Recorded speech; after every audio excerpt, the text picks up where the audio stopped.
eyes will no doubt be on the G20 economies, but of course Africa is also set to be on that agenda, with 3 African heads of state attending the summit and the Chinese president asking G20 leaders to forge a closer relationship with Africa. Now, for a country like Nigeria, which is officially in recession, it will be hoping that something positive comes its way out of the summit to possibly help deal with that recession. Deji Badmus had a chat with a development economist in Lagos to find out what he makes of the summit and what Nigeria could be looking out for from the G20 leaders.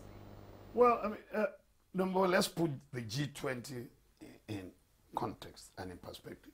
It's like G7, okay?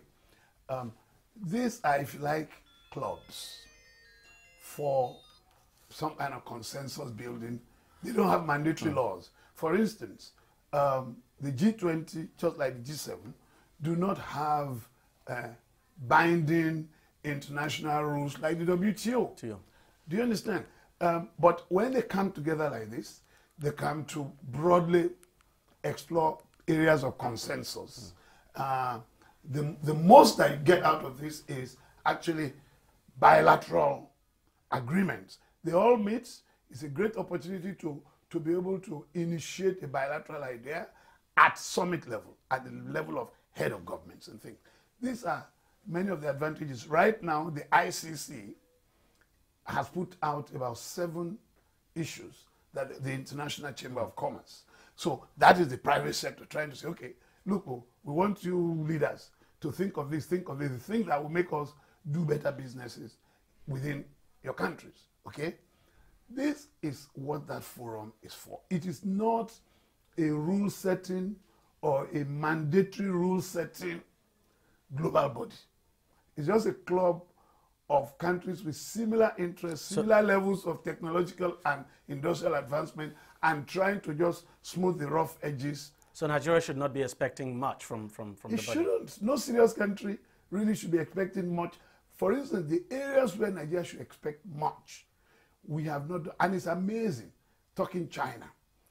The AIIB, for God's sake. I'm still asking myself, why has Nigeria not joined the AIIB? For so many reasons, it's baffling why we have not joined. I know that the opportunity to join was squarely with the Jonathan government, because the idea of AIIB was mooted around 2012. By 2015, it had become reality. We should have been there as a founding shareholder, a founding member. When we go in now, we are going to go in and play by the rules set by the founding members with different levels of voting power and everything. It still amazes. It's those kinds of places where we should be worrying that Nigeria should have, because, look, you are better off trying to seek infrastructure. That thing is called Asian Infrastructure Investment Bank. With all the noise we make about infrastructure development,